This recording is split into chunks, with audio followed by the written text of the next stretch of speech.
And here we will be giving you what you've been missing in the entertainment industry. We will be hosting different guests, upcoming artists, as well as your favorite entertainers. To motivate you, the youth, we will be bringing you youthful entrepreneurs who have made it in life. Politically, you are in the right place. We will be bringing you the already established politicians. And to upcoming politicians, this is where your political career will be nurtured.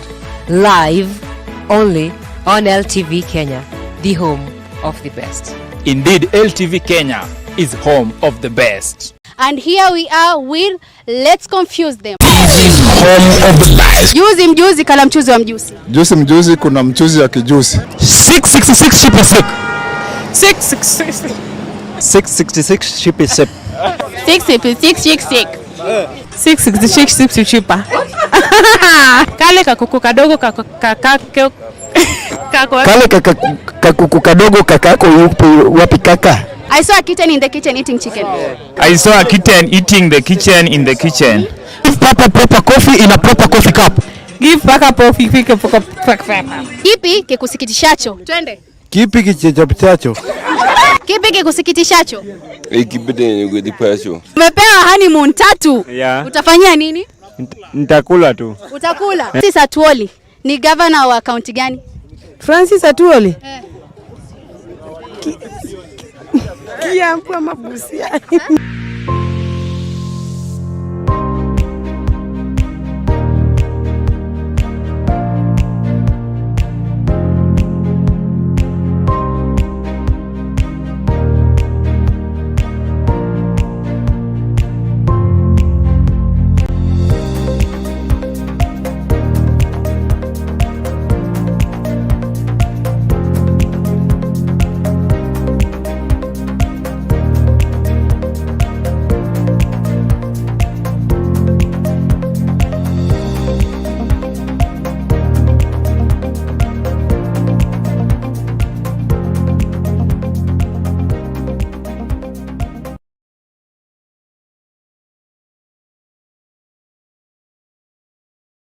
LTV Kenya. Today we are bringing you one of the best shows ever. We know very well that the world marked the end of Cancer Awareness Month yesterday, and so we as the LTN fraternity, we saw it wise to join hands into fighting this deadly disease. But of course we know that this disease, calling itself cancer, has claimed lives of a lot of people, both political leaders, big people in the world, and today that is why we decided not to give it to the deaf ears, but to discuss this matter. And today with me I'm joined with practitioners, maybe the doctor, and also we have a member of his team that survived from lung cancer. But before we talk about this much, let us watch this. I'm Joshua Ola Malit. I'm a retired clinical officer. I come from Karachuonyo, Kindu Bay, Oriang Market. I own a clinic at Oriang Market, private clinic. I'm now 71 years old. I started getting sick last year by May. And when I was sick, I was booked for surgery, being suspected of what we call BPH, that is benign prostate hypertrophy, enlargement of the prostate gland, and cancer of the prostate gland. I was taken to laboratory where I was tested what we call PSA, prostate serum assay, and it was high, which was almost suggestive of cancer of the prostate gland. Then I was booked for surgical in clinic so that I could have been done a surgical intervention. But I decided to opt out. Even I had paid for paid money to be in the surgical clinic. Then I decided to opt out. Then I heard over the radio, that is from movie, about this Mr. William Orwa, when they were talking about the treatment of cancer. So that they are dealing with them. Then I decided to follow them, took the line That is the telephone number. And I rang him. Then he advised me to come to Rongo. They were on the other side of Rongo, past Catholic Mission or Rongo Uko. Then they told me where to get them. Then when I reached there, I found this music called Festus, who collected me from almost Rongo stage with the motorbike. Then I went there. Then I told them how I was feeling. I told the Festus. Then they started me on drugs for cancers. These local drugs, local herbs, not medical. I've been using those drugs from May last year. At the same time, I've been going for PSA, that is prostate serum assessment at District Hospital Homa Bay, on and off. And at least, though it is a bit high, not so much, but I've been getting the drugs which I've been taking almost 3 times in a day, early in the morning, in the afternoon, and in the evening. I'm Alfred Abich Ali. I'm a senior medical laboratory officer who retired the year 2014. I retired when I was lab in charge of Ndewa Sub-County Hospital. This year, by January, I started becoming sick. I was feeling a bit of headache, severe backache, and a lot of heat was radiating from my body. Then I went to St. Paul Hospital where I was admitted. And thereafter, I stayed there for 3 days, and upon my discharge, I was not still feeling well. Then I went to see a physician by the name Dr. Diwar, who prescribed some medicines for me. But since then, I had not felt better. I proceeded to see Dr. Basweti, who organized for biopsy to be taken from me to check if I could be having any malignant growth. Should it be cancer or any growth? And before that, I was told to go and do PCA, of which when I did PCA, it was very high, over 100%.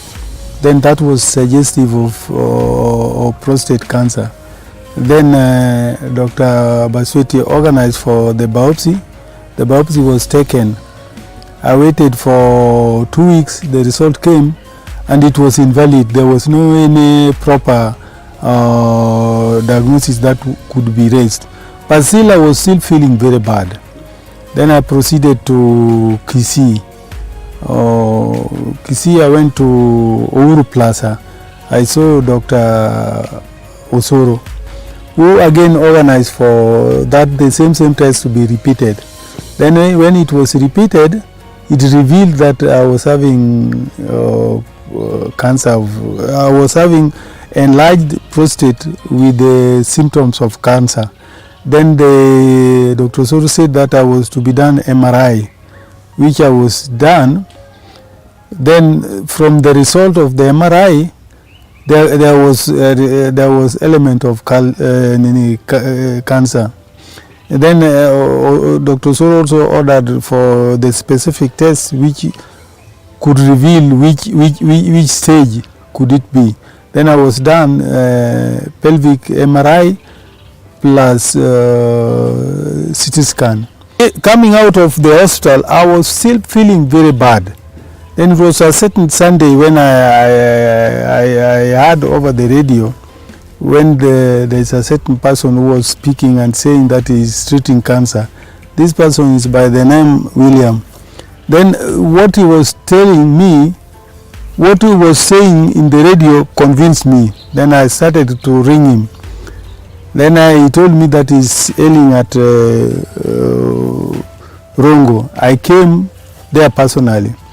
Then I was given those herbal medicines of him. Then after using the herbal medicine for 2 weeks, I started feeling better. And since then, I've just been going to the clinic where I was going in Kisumu, but I was using this herbal medicine.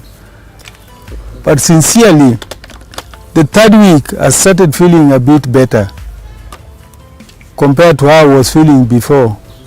Then after which, I came the 2nd time to collect medicine. Now I'm telling you, from that time up to now, I feel I'm recovered from the cancer that I was suffering from, because the symptoms and the signs I was experiencing in my body, I don't feel them now. I'm Grace Wayasa. I'm 30, a mother of 1. Last year around May, usually when you are expectant, you go for tests. And then I was diagnosed with hepatitis B. It was positive. Then I was taken for another test the same day. It came out positive again. And then I was put on some tabs. I used to take them every month when I went for clinic. They never told me more about it. So I kept on taking the drugs. I wasn't told any of the side effects of the drugs. If the disease was supposed to advance, what was I going to feel for me to know that the disease was advancing? So I was told when the baby was around 6 months, I was supposed to go for a test again. But I never went for test because of the finances. So I came back home. Actually, I was diagnosed in St. Mary's Langata, Nairobi. So I kept on taking these drugs until it reached a point I got curious. I started to Google the side effects of the drugs. If the disease was to advance, what was I supposed to feel? I realized it was affecting the liver. And you know, we only have one liver. So I got curious. At some point, I started feeling pain on my left side, just above the waist. It was abnormal pain. It was on and off, but then it got notorious at night. I was feeling so much pain at night. During the day, I will feel it, but not so much as compared to the night. Then at some point, I started having back pain. I had a lot of back pain for around 2 months. It reached a point I couldn't walk straight. I couldn't carry the baby. I couldn't wash her. I couldn't do anything. Then I like listening to Ramogi Radio. On Sundays, at some point, I had people, they were giving out their testimonies on how they were diagnosed with cancer, different types of cancers at different stages. And then they realized there's somebody called William. They started using the herbal. They got improvement. So when the pain on my left side became so much, and my back pain, it was back just below, I contacted William. It was on a Saturday. I called him and he told me, what you need to do, you need to come for drug. Because when you start feeling that pain coming to your back, and then the left side is also becoming so much, it's advancing, it's affecting your liver. Then I said, fine. It was on a Saturday. I came here on a Monday. I got the drug. When I went to, I started my medication using this hospital line. But then when I got information from the radio about William, when I started taking his drugs, I found that I've really improved. And that has made me to be fully convinced that herbal medicine works and it treats. Before I started using this herbal drug, I could use the tabs that I was being given, but I was not feeling any change. The pain got persistent. My back pain was constantly there. And then I started losing appetite. I couldn't eat. It became hectic. And then when I got the herbal, though they notified me, for the start, I will feel some pain, but I should not stop. I was to continue using that herbal drug. So I took the drug, and for the first 4 to 5 days, the pain was so severe. After 1 week, I'm feeling better up to today. The pain on my left, it's there, yes, but not as it was. And then it comes once in a while. Kwa umbali. You can feel it just like kidogo tu, and then it goes. It doesn't capture your mind like it was before. When it started before, it tried to capture your mind. You had to concentrate on that pain. For now, it doesn't. You don't have to do that. It comes just like lightning, and then it goes away. People should go for cancer screening. Like us men, go for prostate test, like PCA. If you regularly check PCA, like with the adult people like ourselves, if you go to check your PCA, if you find it is raised, then you know that you are in danger of contracting the disease. So by you knowing status earlier, you will be helped. You know, cancer goes to very many, up to stage 4. So when it has reached those stages, it is dangerous. It might not, even herbal medicine may not help you. I have been advising them. Even they have been coming to me, even I brought some here. Yes. They have been coming to me because they heard me talk over the radio, yes, almost twice through Ramogi. Yes. Then I advised them to come here so that they at least they should be seen. Even some I've brought here, and at least they are happy. Yes. Yeah. Some who had me, even that doctor who passed here, that lab man, yes, he was a lab man. Remember, alikuwa na briefcase. Yes. Yeah, we worked with him in Homa Bay District Hospital. But he has told me he has been helped. So I'm happy. Those ones who had me talk over the radio, they really took my telephone number and rang to me. Some came to my clinic personally for help. Then I referred them here. Actually, I think I wish I'd known this herbal drug before, let's say like last year. If it's healing, I would have healed. Because this is my 7th week when I'm using this herbal drug, and I'm feeling much better. I had to stop the tabs. Now I'm continuing in this one. I'm feeling much better. My appetite is back. I can eat. My back pain is no longer there, even if it is there, but not as before. So I'm having now, yes, my breasts were so much swollen. They were swollen both sides, but now they have gone down. Yeah, at least, and even it was even making me to be not having urge for men. Yes, yes. But it has also improved. If you compare the modern medication, the tabs that I was using, they have the side effects. At some point, you realize you have a lot of rashes. You don't know why. And then the doctors themselves, they don't even tell you.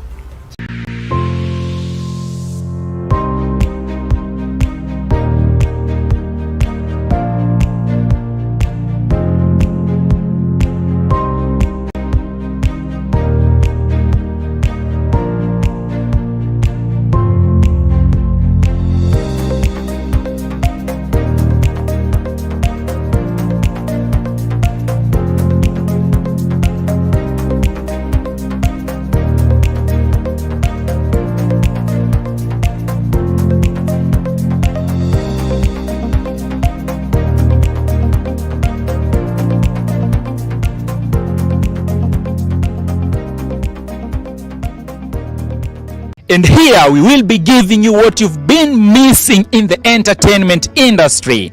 We will be hosting different guests, upcoming artists, as well as your favorite entertainers. To motivate you, the youth, we will be bringing you youthful entrepreneurs who have made it in life. Politically, you are in the right place. We will be bringing you the already established politicians. And to upcoming politicians, this is where your political career will be nurtured. Live only on LTV Kenya, the home of the best. Indeed, LTV Kenya is home of the best.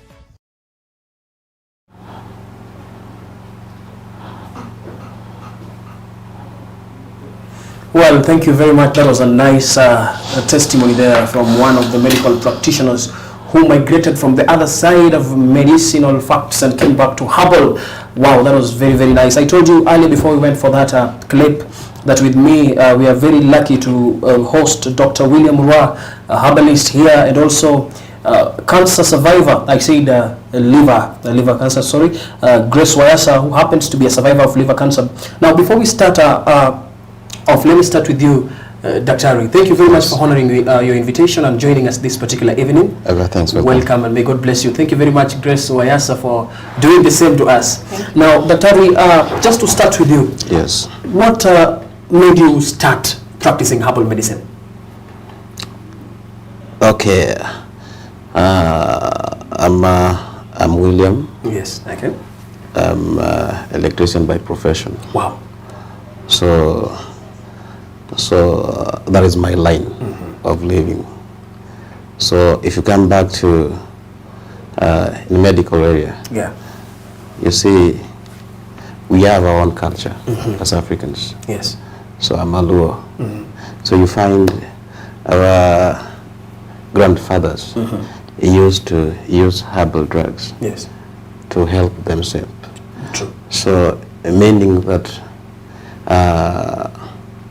inafika mahali we left our culture.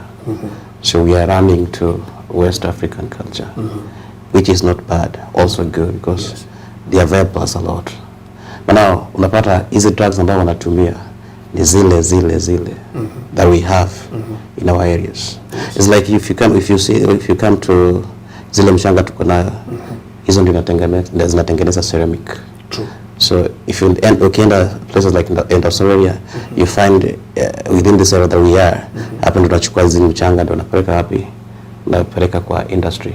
So hizo ndio nakuja tuuzia baadaye nakwambia this is tiles. So we are blessed because we have the raw materials. It's all that we don't know the importance of what we have. Yes. So baba, unajua ukiwa Mwafrika, even if ukienda America, that one will not change you. Yes. You remain that you are African. So you say mwachamila mtumwa. Yes. So with me, after discovering that I have a potential of helping other people, so from there I started. When was this particularly? When did you start practicing herbal medical? It is now around 10 years ago. So we say 2010. I have done 2010. Yes. Okay. Yeah. Very well. Now, coming to, now you've said that you are an electrical engineer by profession, right? Yeah. Now, talking about health-wise, are you registered? Are you a registered herbal personnel? Let me say that. No, I'm not registered because I've not been. I've not been in that field. You see, like now what I can put is this. If you have a problem, from mfano moto yako anguke kwa maji. Yes. I don't know whether utaenda mpaka utafute wale wa Navy from Mombasa kuja kwa watu wako. My friends. Yes. So the only option utapata ni kwamba utatoa mtu wako kwa maji. Yes. So even ourselves we are able to help ourselves. Of course. Not only that utafute usaidizi. Okay, we have people that have run even to other countries like India and what. So at the long run, wanakuja wanakufa. Yes, true. So with me, I have no problem. With me, I have only problem with cancer. My problem is only cancer. So that is why you find the case whereby I have not sijaweka akili yangu sana kutafuta more about the researches. So kuenda Cambridge and other things because it's not a way of my living. True. Kama ingekuwa a way of my living, I will have gone that far. Yeah. So we might be right to say that it is a way of you trying to get back to the society. Like it's a way of coming back. The society. You talked about culture. Maybe the last question, one question before we go to Grace. You said that people forgotten about their culture and their roots. Do you think that this fact is trying to sabotage the fact that we trying to affect us in terms of medical and even development culture? No. You see, boss. Tumesema mwachamila ni mtumwa. There are things that cannot affect us. Before, we used to live in a thatched house. Yes. But now we have houses like these, permanent houses. True. So if you see all this material that engineers have used to build the house that we live in right now, nowadays, is ni ile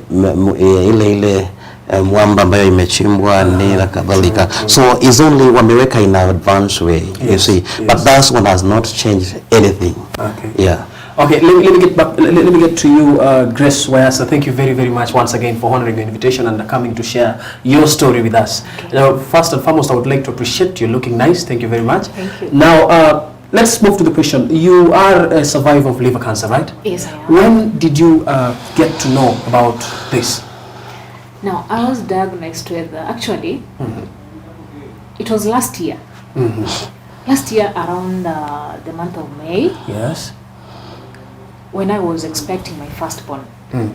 Wow. And then, you know, you go to the hospital, you get tested, so many things. So I was tested, and then I was hepatitis B positive. I didn't know I had the disease. Yes. I was very okay. I was not feeling anything. And then I was just told, now you have hepatitis B. Yes. This disease. I wasn't told it affects this. I went to Mr. Google. Yeah. I wanted to find out. You Googled your symptoms. Yes, the symptoms, and then Okay. is it advancing? Okay. Can it be cured? Yes. You know, when you have such disease, actually you have to look further. You have to dig further. Yes, because there's pressure. Yes, pressure in me, and then there's just so much. You have a young one, and then you're like, now, am I going to die soon? I live at that age. True. So I decided I want to know more about this. I came to realize hepatitis B, it affects your liver. Yes. And then it develops to liver cancer. Wow. So actually I realized I have hepatitis B. That was last year May. I was put on some medication. Yes. Which I took that medication up to at some point this year. And then along the way, I realized I was developing some pain. You know, you only have one liver. It's not like kidney. True. So If it's done, it's done. It's done. Your chapter is closed. True. Yeah. So actually, I started feeling pain on my left side, just above my waist. On the left, it was an on and off pain. Yes. On and off pain. Yes. And it got worse at night. And then I got curious. I started to seek medication. I went to hospitals for tests, and then I was told, now, this thing is coming into your liver. Wow. So by the time I was feeling this pain, it had started eating up my liver. It was coming in, and then, you know, that pressure inside, the fear and everything. Yes. And then it reached a point, I like listening to Ramogi Radio.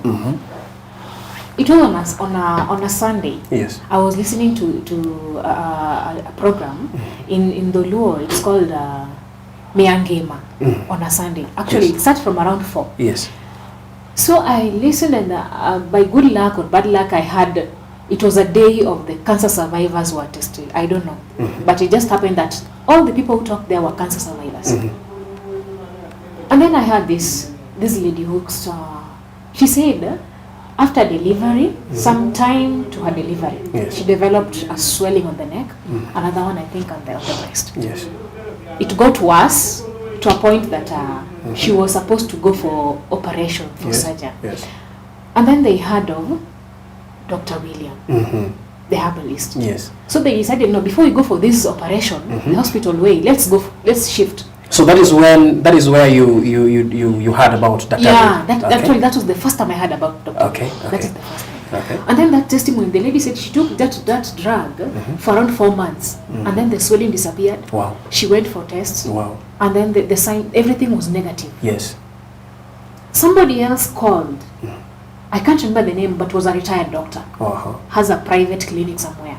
Yes. Also had the same problem. Yes. Had cancer.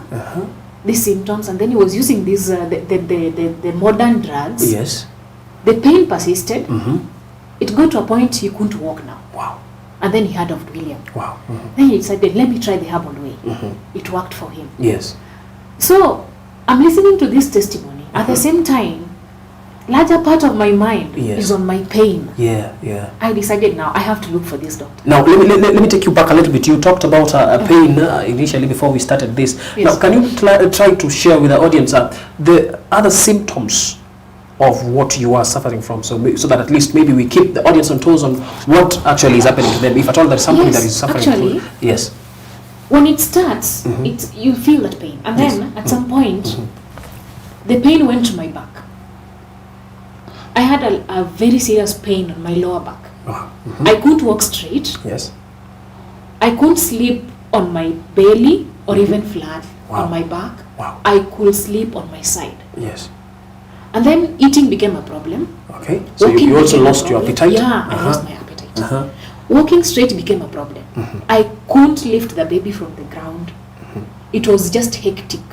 That severe pain. Yes. I couldn't sit like I'm sitting now. Yes. Yes. Wow. So that back pain, it was serious. And then along the way, I also had another survivor tested who gave a testimony of the same. So this thing, when it's starting on, you feel that pain where the organ is. Yeah, at the liver. At the liver.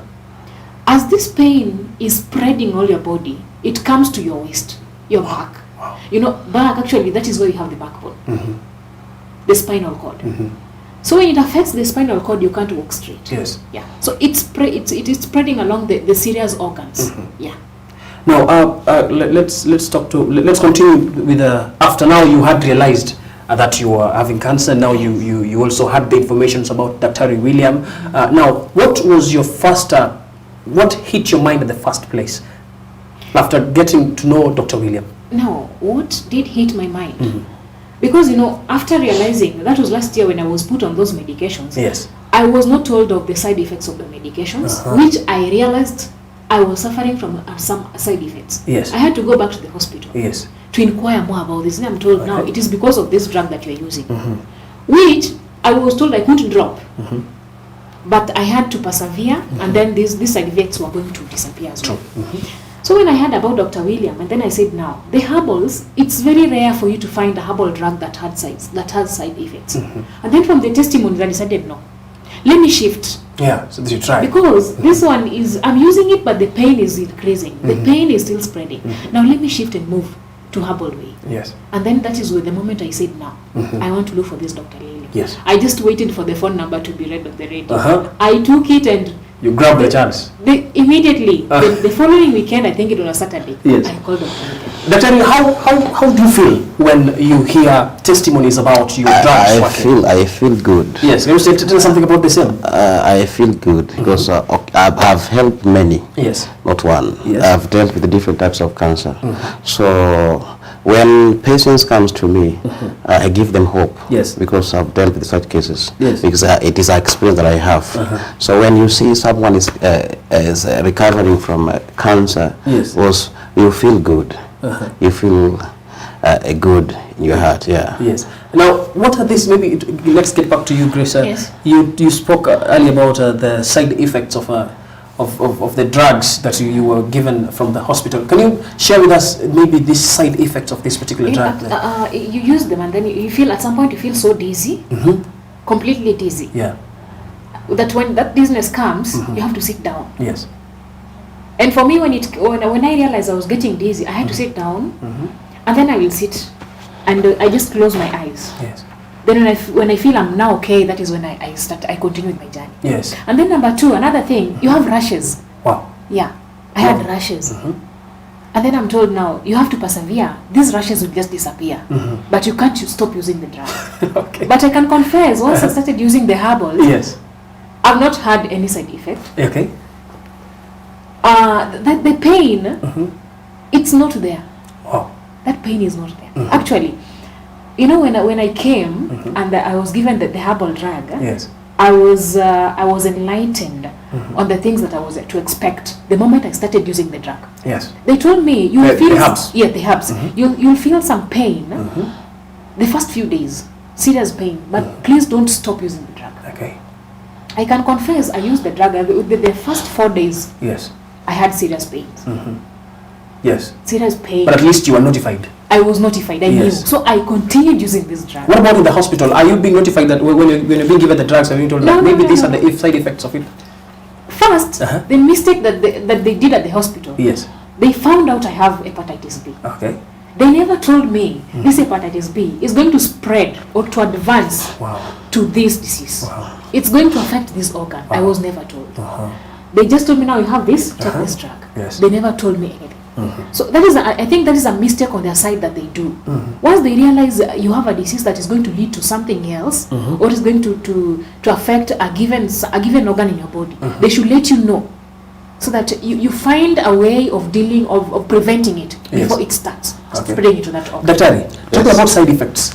Are there side effects that come along with your drugs, the herbs? No, herb does not have any effect. Okay. Because you see, even the vegetable that we are taking, those are herbs. Those are herbs. So I've not seen anywhere that people complain about the effect. Wow. Yeah. The society.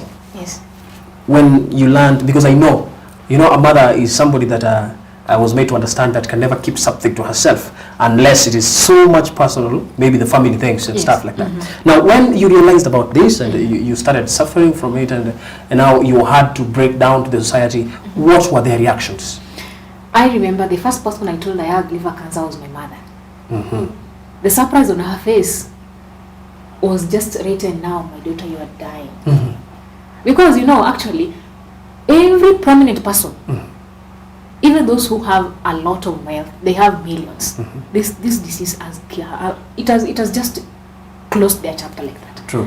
So when I told my mom I'm having liver cancer, it was tough for her. Yes. It was tough on her. The second person I told was my sister. Actually, there are only two girls. Yes. Was my sister. And she told me, Grace, one thing you have to do, remove that perception of cancer will kill you from your mind. Then I told her, how am I supposed to do it? Because over the news, everywhere, you hear this news. It's killing people. Yes. Actually, you are surrounded. You are like an island. Surrounded by the body of you are like an island now. All the news surrounding you, somebody died of cancer. Yes. How are we supposed to remove it? How do you feel? How do you feel when you get the news, maybe at the media stations or the televisions, that somebody died of cancer? Because initially, let me say 2 years ago, and even the span of 2 years from 2018, 2019, we have lost big people, we've lost actually, leaders. Very prominent people. How do you feel? And then I know the worst part, I have a friend of mine, somebody called Pius Raila on Facebook. Yes. The mother died of liver cancer. Wow. The moment I saw it on Facebook, and you had the same. And I'm having the same. I trembled, I felt so cold. I just felt cold. Yes. And it disturbed me for over a month. I was like, now I'm having this, and this thing is killing people. Am I the next person? Am I the next one in line? Yes. Because you never know. Actually, that thing, it inakupeleka mbio. You see, automatically, when you are diagnosed with cancer, automatically what's coming in your mind, you know very well, death. Yes. No another option. Wow. Yeah. Now, stigma, did you experience any kind, like people would say that, that lady there has got cancer. Did you experience any? One thing, let me tell you, the society is very funny. The moment they realize now you have this, they withdraw. Okay. Because one, they know cancer is very expensive to treat. Yes. They start withdrawing bit by bit because finances, you have to pump in some finances for you to at least prolong your lifespan. And these finances, actually, you'll be drained and then you'll have to go back to them. Yes. So first, the society, when they hear about that, they will have to, they move away. Wow. They start dropping bit by bit. Another thing about the society, they want to know, what type of cancer does she have? How did she acquire this disease? Yes. Like, mine, the cancer, it's a viral thing. The hepatitis B is a viral thing. Yeah. I know dealing with virus is not easy. That is when you'll have to hear it. So many stories. So many stories. Yes. Yes. So actually, talking about expenses, you've said that, friends, it is true. Yeah. It is true that friends will always withdraw. Yes. After getting that information that you see now, you have cancer, then the time you also say that, in fact, it's true that when you have cancer, the only message that rings in your mind is that I am no more. Now, I only start counting numbers. Now, after friends started moving away and moving away and moving away slowly by slowly, what was it that you were feeling? Have you ever been in an enclosed room? I just wanted to be alone. Yes. Actually, I'm an introvert person. Wow. So when such things happen, the people whom you thought were going to stand with you, they will be there to support you in one way or the other. They start dropping. You realize now your world is coming to an end. Everything keeps shattering. You keep opening this door, that door closes. Wow. You keep opening another one, it closes. You find yourself, you are there, you have no any other way out. Yes. You are alone. It reaches a point, actually in life, when you have such diseases or you have a problem in life, it reaches a point that even your mother cannot help a certain emotional part of you. Actually, you just find yourself, you're alone. Okay. At times I used to cry alone at night. Yes. Or maybe during the day when mom is away, I just lock myself in the room and I will cry. Okay. But when she comes and find me cry, I see the effect I'm putting in her. I'm supposed to try and be strong for her to see I'm a fighter. Yes. But then at some point, I become weak as well. I don't have enough strength. And then you realize now, it's my end. Wow. Is there any time that you ever thought of maybe committing suicide or maybe doing something bad to yourself? Yes. Wow. How was it?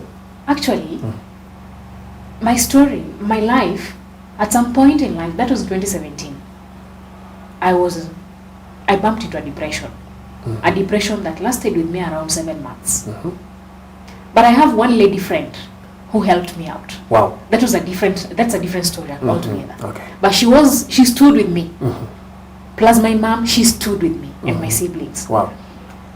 And then come this one, another depression came. Wow. You have a baby, you have cancer, people are withdrawing, there are no finances. Oh my God. That is when you realize now, if God cannot take me now, Yes. I will force myself to go. Did you try to commit it? To even kill yourself? Actually, suicide has 3 stages. You see, when you don't see hope, yes, my friend, what comes in your mind is only you can have another option. Yes. Yeah. So option comes. And that is why it's a better decision that he came to us. So that was also a decision. Wow. So kama ingekosekana. Now true. But you also bring another nice point. Now let's say that maybe you had run out of finance, and then you never got the information about that. How That is the could it moment be? now. Actually, that is actually what I was moving to. Yes. Like suicide, it has 3 stages. Yes. One, you have to think about it. Yes. Thinking about it. Yes. Number 2, you have to try. And number 3, the final act. Doing it ile umeifanya kabisa. So I had thought of it. The first stage. The first stage. Now you're moving to the second stage. Yeah. I was, in fact, without Daktari, I think I was moving to the second stage. Because the kind of pain I had, my friend, Yes. it was a serious pain. You have no finances, remember. This pain is eating you up. You have no option. You have nobody to turn to. Yes. That is the point. You hit a point. I asked myself, is my phone working?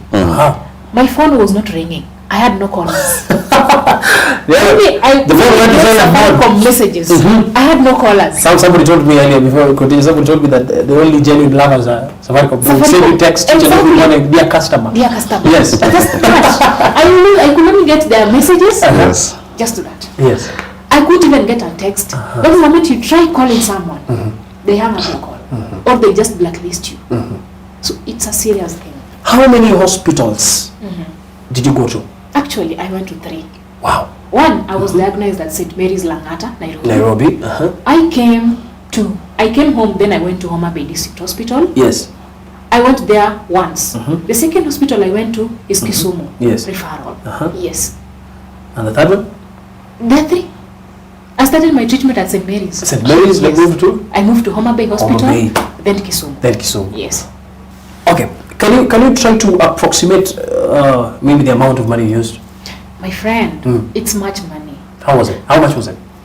It's approximately. Let me say the shooting from the moment I was there, that was last year May, up to the moment now I was coming to William. Yes. I had used around let me say I had used around 90,000. Yes. Yes. 90,000 Kenyan 90,000. But then you're still experiencing the pain. The pain, in fact, it was even Now becoming getting more worse. serious. To a point you can't do anything. Yes. Yes. Wow. Daktari. Yes, sir. Now that people have tried to find cure through medical way, but then we don't see the government indicating anywhere that maybe the support should be given to these herbal personnel like you. Now, is there any organizations or maybe a group that the combination or maybe an alliance of several herbalists coming together so that at least they can push forward this? Maybe. Okay, I've not approached any organization I myself. Yes. Because I've not been in a group of herbalists. Okay. So maybe that's where a challenge is. Wow. So I only stand alone. Do you think that such an organization should be there? Yeah, it should.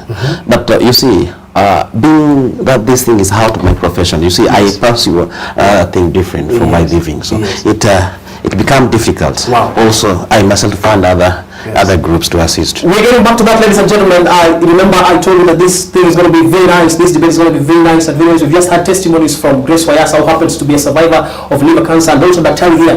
Remember, you can follow us and share your views at LTV Kenya, our Facebook page, and YouTube LTV Kenya /1, and Instagram LTV Kenya /1. YouTube actually is LTV Kenya 1. We are going for a short commercial break, but when we come back, we are going to get this more and more interesting. Stay tuned and don't get off that seat.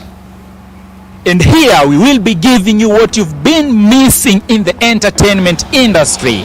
We will be hosting different guests, upcoming artists, as well as your favorite entertainers. To motivate you, the youth, we will be bringing you youthful entrepreneurs who have made it in life. Politically, you are in the right place.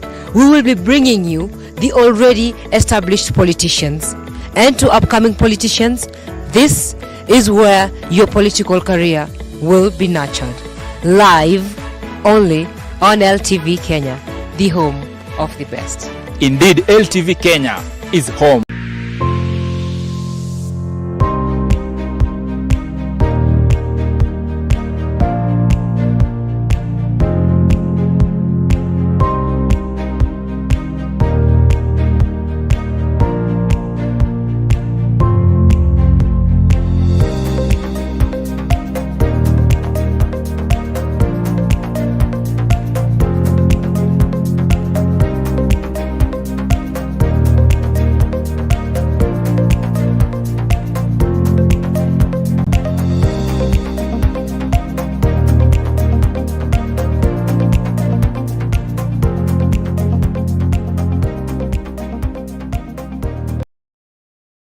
Joining us, thank you very much for staying there. I told you earlier before we went for that short commercial break that we were going to come to make this topic very, very interesting. Let's move to Daktari. Daktari, how do herbal doctors identify that this person is suffering from cancer?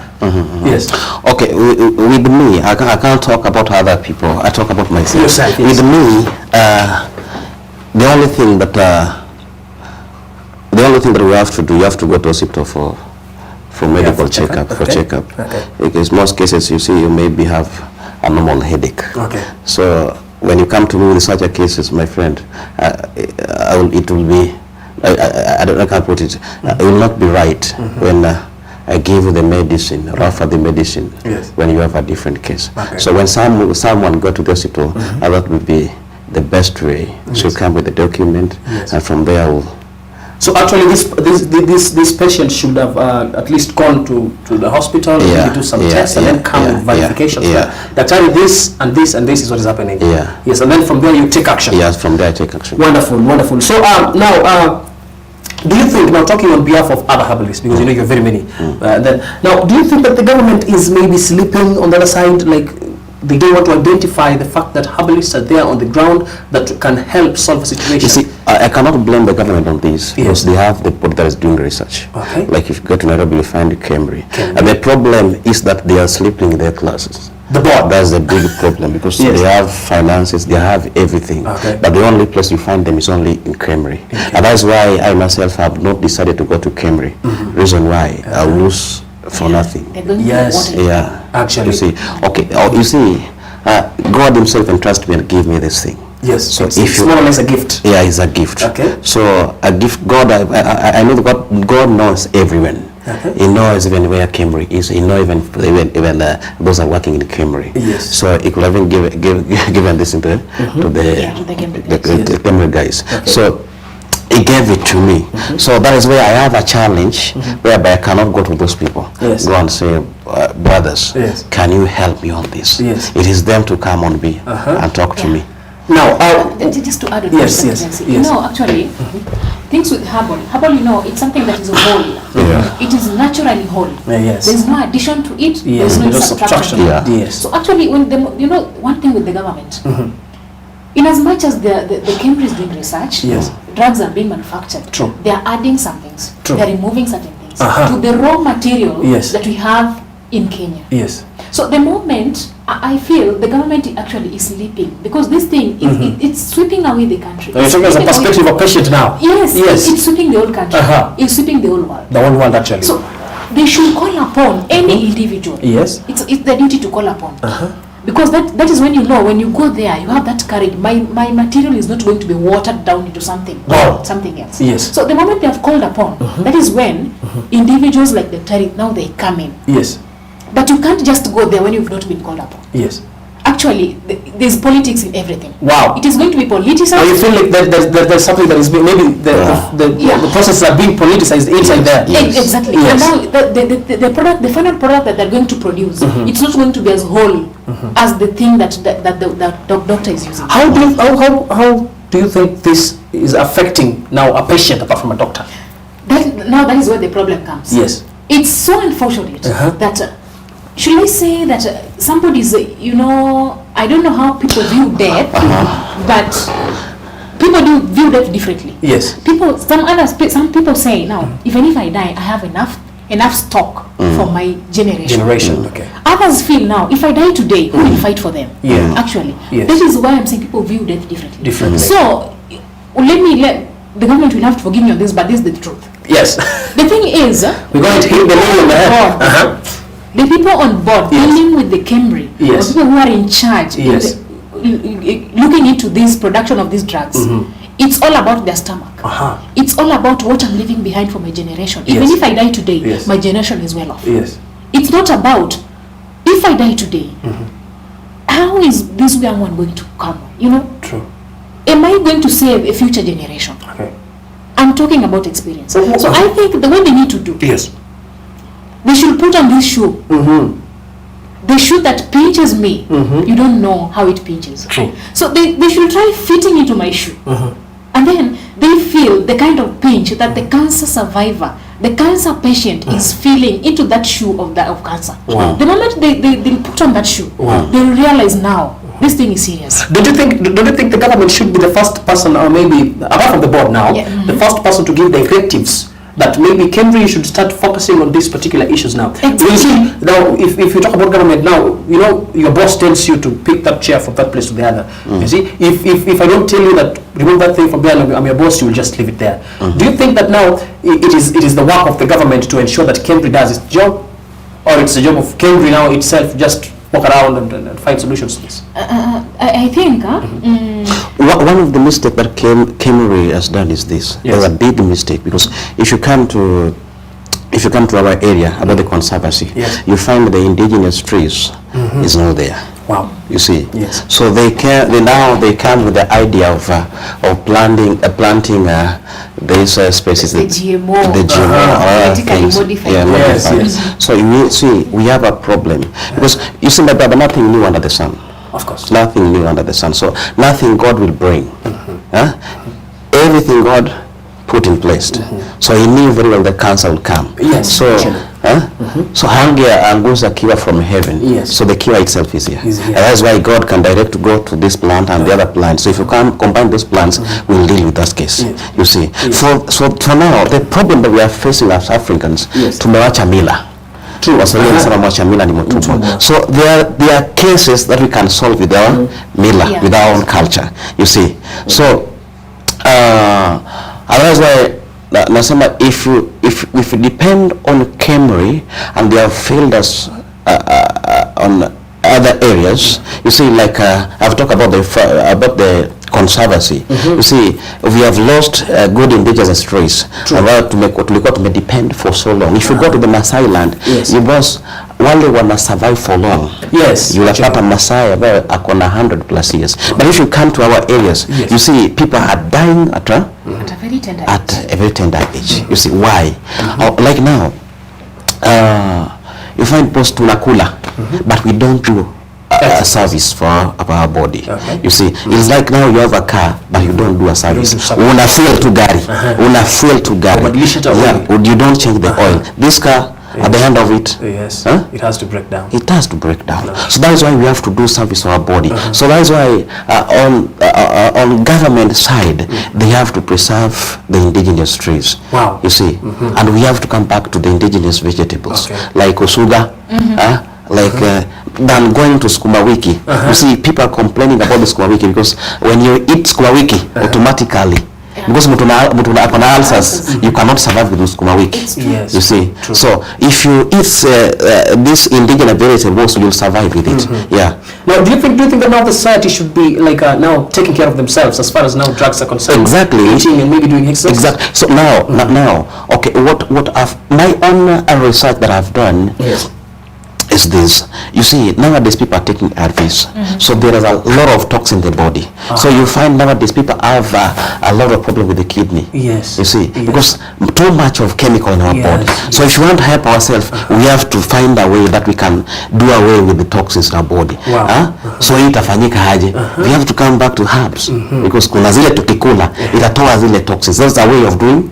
So tumewekwa kwa ARVs, but how to maintain our body, tutafanya aje? Yes. It's like we are fooling ourselves, but we don't do the service. And that's why we don't know what trigger cancer in our body. Maybe there's drugs that we are using that is causing the problem that we have now. Comparing the drugs from the hospitals, let's talk about. Let Daktari answer that. I'll get back to you. Comparing the drugs given by the hospital and then the herbs. Can you try to compare? What are some of the benefits of herbs to drugs, and maybe drugs to the maybe drugs pertaining cancer or pertaining cancer. Okay, both. You see, we have people that have gone far as looking for treatment beyond ounce in the country. We have Mamolet died because of same case this lady had. You see, what we are looking is only solution. So we are not competing with anyone. I can't blame the doctors because they have helped a lot. Yes. You see, we have sustained many's life and they have saved many's life. But the problem that we have is only one. When we fix our mind in only one thing, that is where the problem comes. Yes. Because when we live in, if you have a society whereby you can look for an alternative, if this one fails, we can go for So that is where the problem is. Yes. So medics, no problem. I have no problem with it. But ikifeli boss, tafuta njia ingine. Fixed into one box. Don't be fixed in one box. You are survivor. It's like putting your eggs in a one basket. When all the eggs are hatched, they're broken. Yes. What else do you do? Nothing. Yeah, that is why at some point you have the box. Wanasema you have to think beyond the box. Yes. At some time you have to try thinking without that box. Yes. No. If that box is not there, how will you think? Exactly. Talking in a perspective of a survivor and maybe a patient now in general, can you try to tell us maybe the differences between the drugs from the hospital and maybe the herbs? Now not as a doctor, but now as a patient. Okay, one thing I can say, the hospital actually, they've helped us like doctors said. Look at their drugs. They have varieties. Yes. Concerning this cancer, actually I was given varieties of drugs. These varieties, the absorption into the bloodstream, I feel they have the absorption is slow. They leave behind so much residue into your body. And then like long time, the days our mothers, our grandmothers, we were given some herbs. Wanakwambia hii inaosha tumbo. My dear, when you take that concoction, you feel it. The herbal concoction in the morning on an empty stomach. Yes. The rate at which you want to walk to the loo, to the washroom, and then at the end of it, you realize you're feeling better. You don't have so much. This common disease like stomach ache, the rashes, they're not there. You are being detoxified in a natural way. So I think, in as much they're helping, the modern drugs, the drugs from the hospital, they are helping, but they need to be advanced. They need to be advanced, not by adding the chemicals or whatever. The natural part of the drug should be higher, actually even at 90%. Yes. It should not be 50-50. It should be more natural. It will be more natural. Because one, you have realized the herbal ones, they don't have the side effects. Then the natural ones, the absorption into the bloodstream, it's faster. Yes. The residue that they leave behind is not there. Yeah, exactly. Somebody is asking Daktari that you've not been on the limelight. Why? You've said that you started in 2010, right? But then you were not known by then. Why do you decide to keep yourself at the low point? I think God's time is the best. Okay. Because you see, I cannot fix my time when the time itself not yet. Yes. Yeah. So that is why you wait down there. Yes, you have to wait.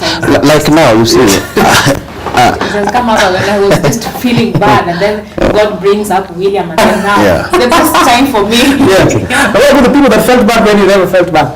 Sorry? The people that felt bad before you. You know, actually, it's God's plan. It's God's plan. Yes, exactly. Yes. Dachari. Yes. Which areas do you specialize? Have you specialized on majorly? Is it just corona? Is this also not corona? Pardon me.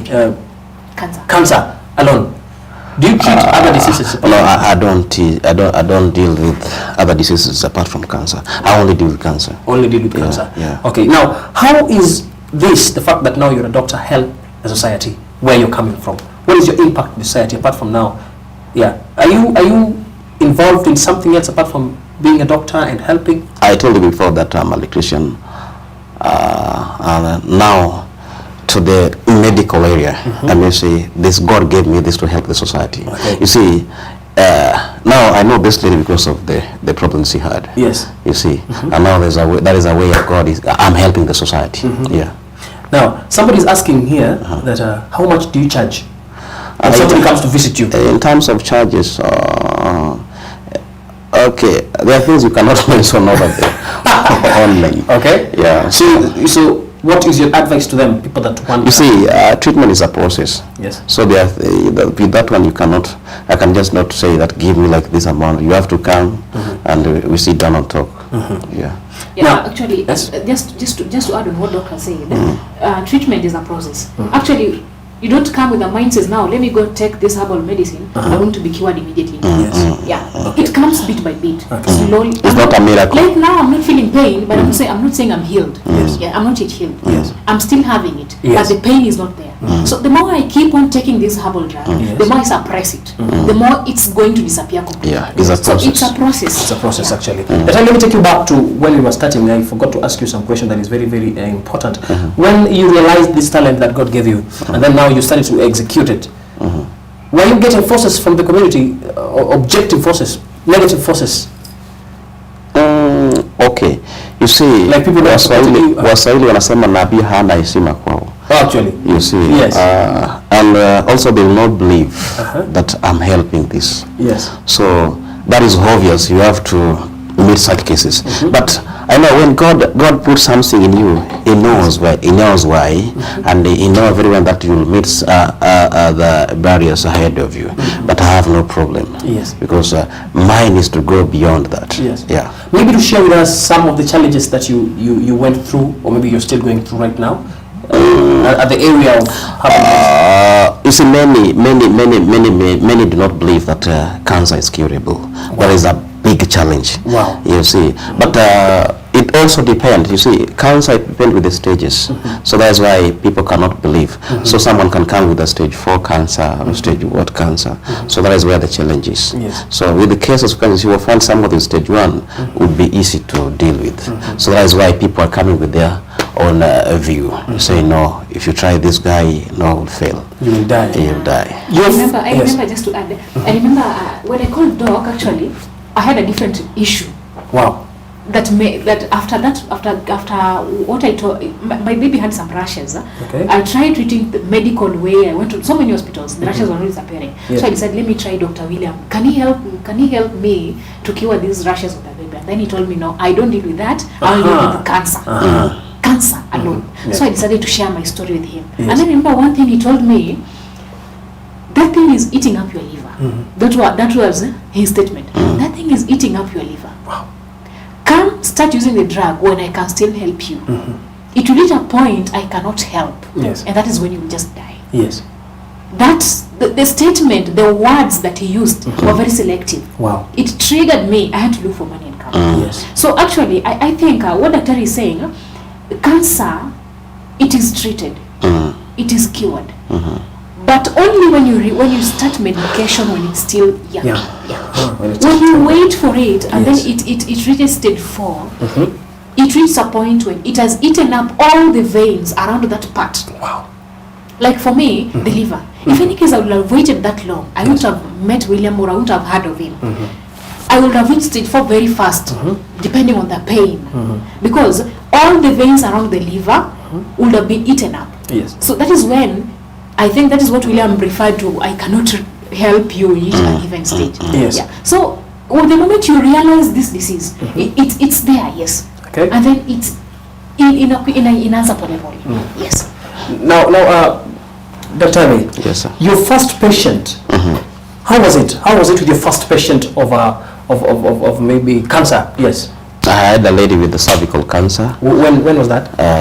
Now around 9 years ago, maybe. Wow. The lady is doing well, and she got a baby. Her baby is now around 5 years. 5 years. Yeah. Wow. Now, I want to ask a question that maybe I know you're so much familiar with, and I think any of you can answer this. Do you remember the Loliondo story? Yes. Now, that was also a herbal medicine man. And the medicine that he gave never cured anyone. Instead, a lot of people lost their lives. If you survived, then maybe that person survived because he never stopped taking the drugs. Do you think, let me start with you, Grace, do you think that there, apart from genuine herbal medicine men, do you think that there are others that are trying to play cards with people? That is very true. Once they have realized now, our fellow herbalist men, they are doing this. You know, people look at this people look at life in different ways, different perspectives. Some people look at life now, this life, how can I make money out of it? Others look at it, how can I improve this person's life? How can I bring a change to the society? How can I bring a change to my future generation? How am I going to leave my legacy? So that is why I'm saying people look at life differently. Those who look at life money-wise, the people who are watering down this herbalist thing. Wow. The people like the Loliondo. The Loliondo guy. They're interested in money. How can I make quick wealth? How can I have quick wealth? Quick money. Let me try mixing this, anything, grass, whatever it is. And they know very well they're not curing anything. But what they need is your little cash. You sweat for that cash. Actually, like now, life is not that easy. People sweat a lot. And then that is when you, after hearing the story of William, how William is treating people, people are getting healed. He has just talked of a lady who got cured of cervical cancer. That is when another somebody is seated somewhere, comfort zone, at a corner. How can I make money using William's story? They'll come up with the fake medicine. And then they want quick cash. They want to get out of poverty. Using your money at the expense of your life. I want to believe that when you heard about Dr. William, you also had heard about the Loliondo stuff, right? And then it was also in your mind, and then you also wanted to try this. How did you play along with the two? Actually, there are 3 testimonies that made me decide now, let me move to William. One was the medic person, a medic who has been a doctor for that long, to an extent now he retired. And then he has cancer. He has tried using these the modern drugs. The pain got persistent. He decided to move the herbal way. He came to William. He got an improvement. Another story was the story of another old mzee called Alia Beach. The father of Ali. The father of Ali. Alia Beach is also somebody who has worked in a hospital for so many years. Exactly. And then you remember he was saying that at a point he could not talk, he could not walk straight. And that is somebody who has worked in a hospital environment. If any case, the amount of money he has used, the hospitals he has visited, and the knowledge and the connection he has with doctors would have helped. Actually, he would have reached that stage of not being able to talk, not being able to walk straight. But then you see, he shifted to herbal. So such testimonies are actually the things that made me change and move to William. Dr. About the story of Loliondo, and then the fact that person was also a medicine man, just like you, and then he gave fake medicine to people. Actually, people lost their lives. How did that affect your performance? I think that one has not affected my performance because I have not come up to the public to tell the public that I'm doing this. It is the public that now declares that there's a guy helping this. You see, also Loliondo Loliondo, the guy from Loliondo himself, I don't know whether the guy went to TV and said, I'm doing this and this. Yes. You see, like my case is now a different case. I have more than one person. Wow. So which means I have like 100 people that are now okay health-wise. Yes. So with mine is different than Loliondo. So if you want to know about me, the only thing you come to this lady. You you go to the other guy, you go to a beach, you go to. I have many people. Yes. My brother. So the case of Loliondo and mine is different. And also, brother, we are in society whereby we have two forces that are operating. Yes. We have the evil force and we have the Holy One. So it's upon you to decide. So it's better you try to fail than failing to try. You see, there are people that are judging what they don't know. But they don't try it. They have not tried. So like my case, okay, with me, mine is different because I don't stop people taking the drug from the hospitals. Yes. I won't allow you to continue with the drug until you reach a point where if you feel now your body is okay, your health is okay, so from there you decide what to do. So like I think yesterday there's a lady called me. She had a cancer of the womb and told me she went to the hospital because she had a cancer stage 4. Wow. You see, so when she went for the test, the result that can have the result here. She sent the result to me here, and the result shows that the lady that with the cancer cell has dropped from the stage 3 to stage what? To stage 1. So that is a testimony. It is not me that doing. So when she went all the machines that they are using themselves. So from there, from the lab and whatever that they are doing, so the result is different. So with mine is a process. If you go, the story was to take this within this period, or if you take this cup, these 3 cups within this time, then you will see miracle. With mine, nothing like miracle. Wow. Mine, you have to be patient. You take your time because it's a process. It will take something like 8 months. So that is not a miracle. Yes. So we recover slowly. Yeah. It's a process. Like When you have a swelling, like I had that lady with breast cancer, she had a swelling on her breast. You'll see the breast do what? Going back The size its reduce. normal size. Yeah, going back to the normal size. Yes. So my case is different with the Loliondo. Yes. Yeah. Now, talking on stages, can you please tell the audience and maybe somebody that is listening there, which stages can you treat well? Okay. There is a Bible that says that tafuta ufalme wa Mungu angali wakati iko. Yeah, any disease, it depends with the kiwango ambayo itafika. Okay. So hata kuhara boss, unaweza hara you find yourself you can't make it. You see, so like a case of cancer, so we take like a sensitive organs like liver cancer or rat cancer. You see, cancer itself inakula mtu. Okay. So so ikikula ikule liver, you will not have another liver to replace that liver. You see, and liver is a sensitive organ. You can live long with other cancers like cancer of the marrow, cancer of what you see. Yes. But sensitive organs are especially internal organs. So if you can stage inaanza kitu kidogo, haionekani. You can still handle so that. You can still handle that. Inaenea. Stage 2. See, so inaanza penetrate, you see, iende paka to the backbone, it affect other organs. So see, so that is the stages. But cancer itself, I can handle the cells of cancer, but the effect of cancer at times can be difficult. Because you find that mtu anakuwa na hund. Okay. So that is not cancer now. That's an effect of that is cancer. an effect of cancer. Wow. So effect of find mtu ambaye akona effect of cancer in utakuwa na bacteria because once mtu amekuwa na the wound, so kuna bacteria will take advantage of so there's something that now I think you should come a little more clear. You say that there is cancer and now the effect. There's an effect of cancer. Now between the two, which one is more dangerous? Okay, cancer is not dangerous because actually. Cancer is causing the effect. So but now like hii kitu hii unaona hii kitu hii so cancer tuseme kwa mfano mimi ni cancer itaanza kukula hii kitu kidogo like now it answer na the first stage at the peak ianze tu kidogo mpaka ifika the top of this thing you see so hii kitu ikianza ikikata for now we have other cases like colon cancer you see boss ikata the duodenum sina dawa ya kuunganisha to repair that. That is the effect of cancer. So that is what is killing people sana. You see, someone may have a cancer of the brain, or you have a brain tumor. You see, at that point you can help that one. But ikifika the effect of cancer, you faint, mtu akona kidonda kwa bongo, that's first person, will you help him? No, not easy. So the effect is killing, and that's why someone can manage to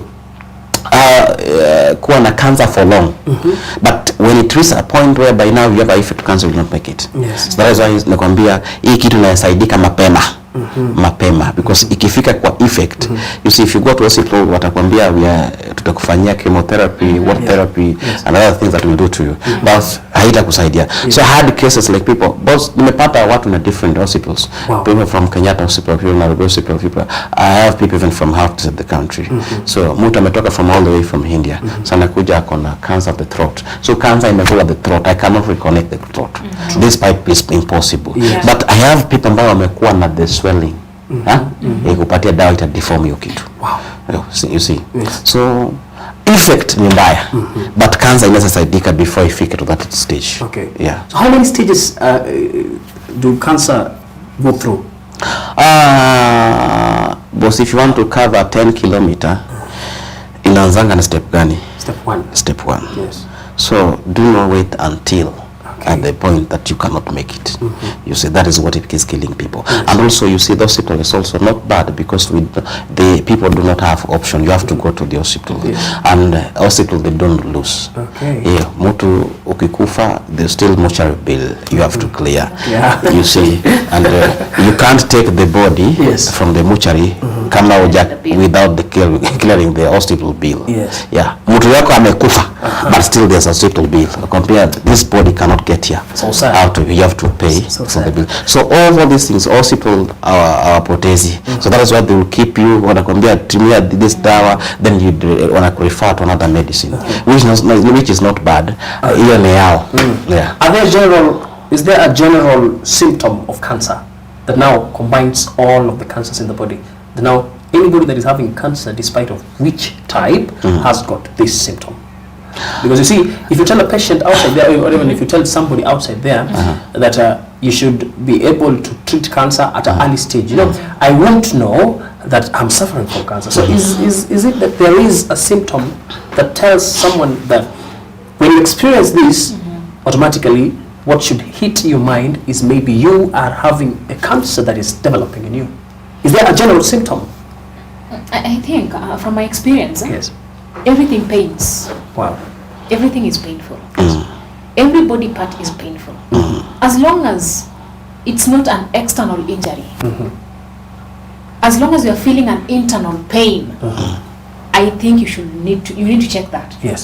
An internal pain, be very curious.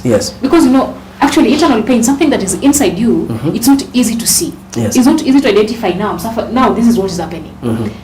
Everything is painful. So from my point, I think we need to feel, whenever you feel an internal pain, be very curious with that. I'll get back to you. Daktari, before we go to the, for a break, I'm being told that we are supposed to be having a short break. Now, assuming that there is no general symptom of cancer, what can you tell somebody outside there about cancer, as far as cancer is concerned, and maybe telling it at that lower level? You see, we don't need to wait until we go to hospital to get diagnosis. You see, okay. With the technology we have, that is where a problem is, because they only diagnose someone with a stage 1 or stage 2 cancer. But as with me, only what I can advise people is that there are drugs or their medicine or their herbs that you can take to help you to do the body service than going for medical checkup, for doing what. Because like in my case, this is my drug, you can take it even if you don't know your status. Thank you very much, ladies and gentlemen. Remember, this is LTV Kenya. You can follow us and share your views on Facebook page LTV Kenya, and YouTube LTV Kenya 1, and Instagram LTV Kenya /1, so that at least you send your messages and then we get the doctor to answer them, so that at least you be satisfied. We are going for a short commercial break. When we will be back, we will be at the final hour of this wonderful show. Stay tuned. We are coming back after the break.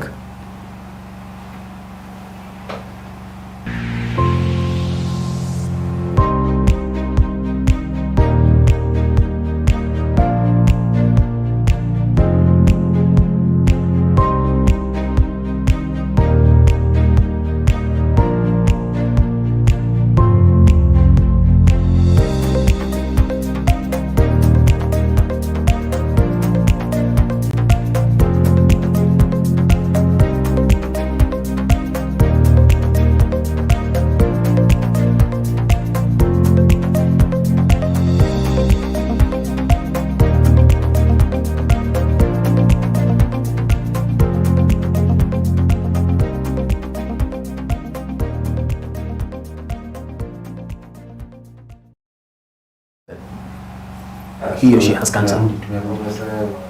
Later, you mwambie nishauliza. Patia pen. Is there any question? Give me my pen.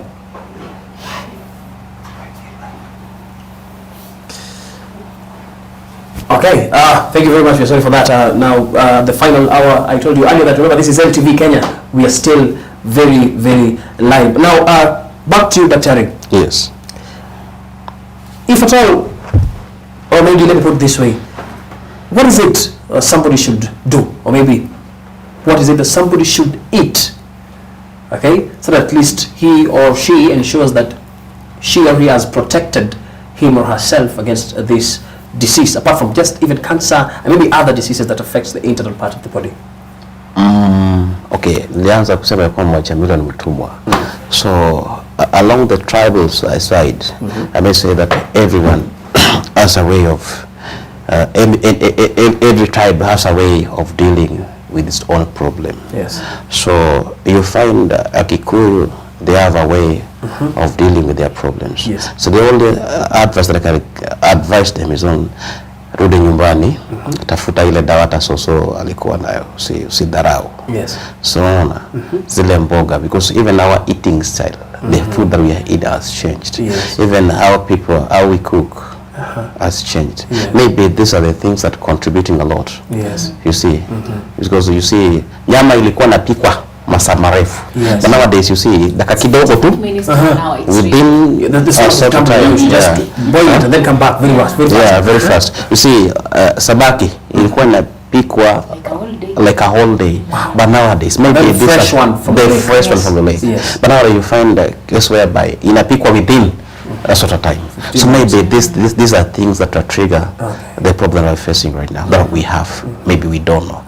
Like now we had a more sick maziwa hii. Milk. Yeah. Yes. Sisi kuna ile kulikuwa tunawekanga inaitwa chiedo. Chiedo. What is that in chiedo? Inakuwa kojo hii ya ng'ombe.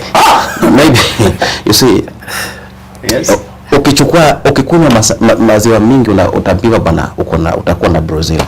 Yes. But initially you find our people, our grandfathers used to take a lot of meat. But nowadays ukikunywa unaambiwa bana develop this problem. Yeah. Yes. So tujiulize mvua hii ilituanza kukunyesha wapi boss? Okay. Yeah. Yes. Maybe there's kuna mali tulimesa. Yeah. Just to add, yes. You know, actually, everything today has been commercialized into money. True. Everything is looked at in terms of money. Yeah. The food, the spices, whatever, the ready-made food, you go to the market, you buy that food.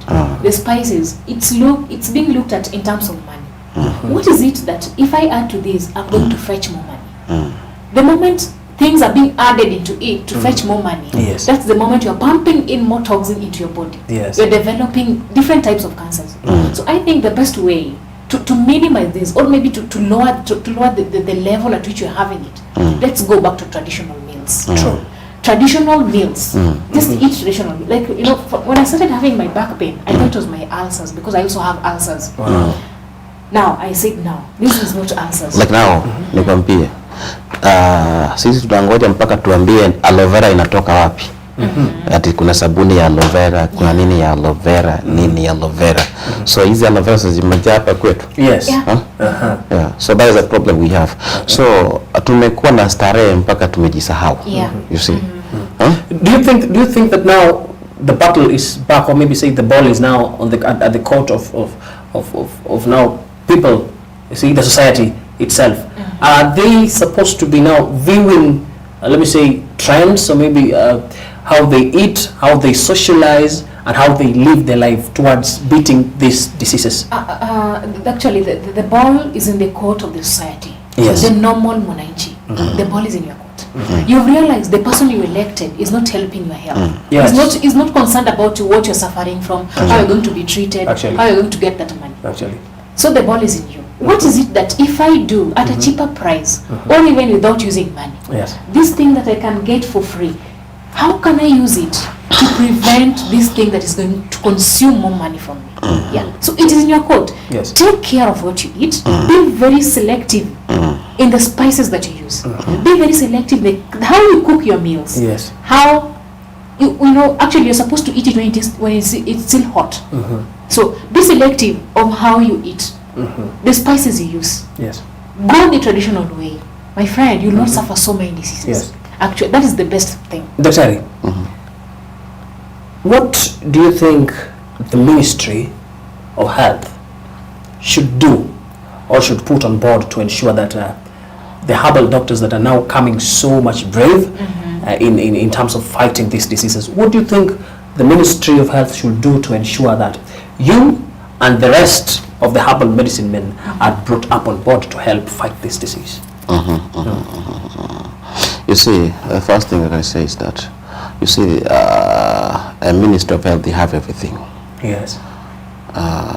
They have the finance, they have the equipment, they have everything. So, the only thing they can do is that, like now the case of cancer, what they are looking to treat cancer is not in the offices. True. It's not in the books. It is not the books, boss.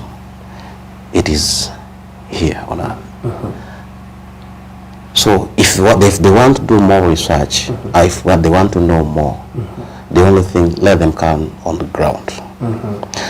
Na wakikuja on the ground, they should not frustrate wale ambao wamepata on the ground, because they are coming with the mentality that how comes this person can discover something like this. So that is where the problem Just is. a mere herbalist. A mere herbalist. And that is what is killing.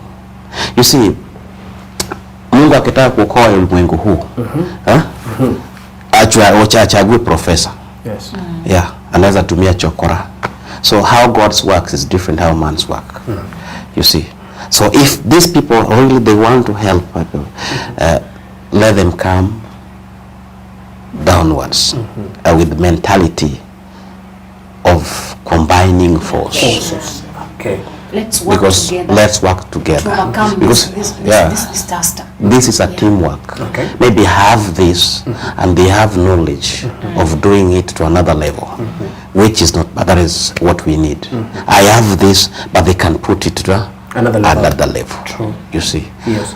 Like I told you previously, like you see, you can steer tiles on the floor. You see, we have an engineer that discovered that this thing can make a ceramic. You see, so from there was a process, and now you can see this on the floor. Wow, my friend. So we should bring personnel, medical personnel, and then join forces with the herbalists, so that at least they come up with things that, or maybe ideas that can help wananchi as far as fighting these diseases are concerned. As a patient, just like William has done, you know, William is using both forces. Yes. In a way, he doesn't have the machines and all that.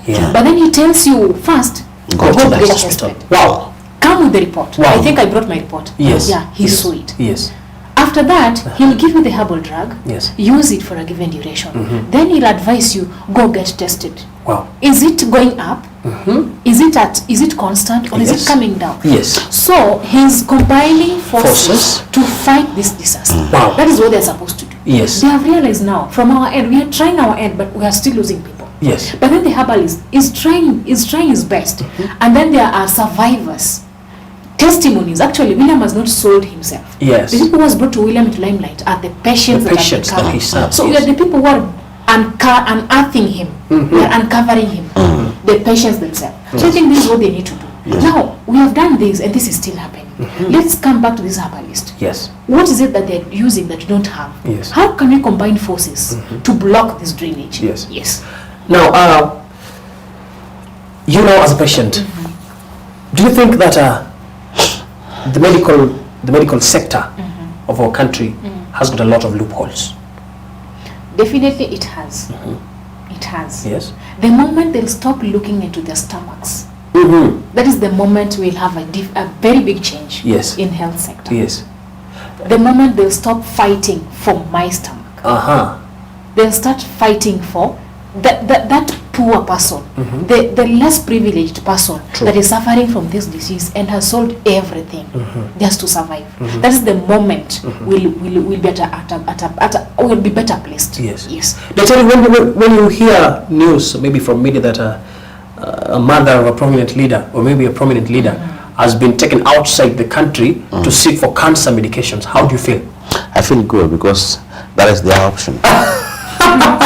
Not bad. You actually don't feel that, what are these people doing? They should find... You see, this is a decision, my friend, because there's a certain levels that the people cannot lower themselves. Yes.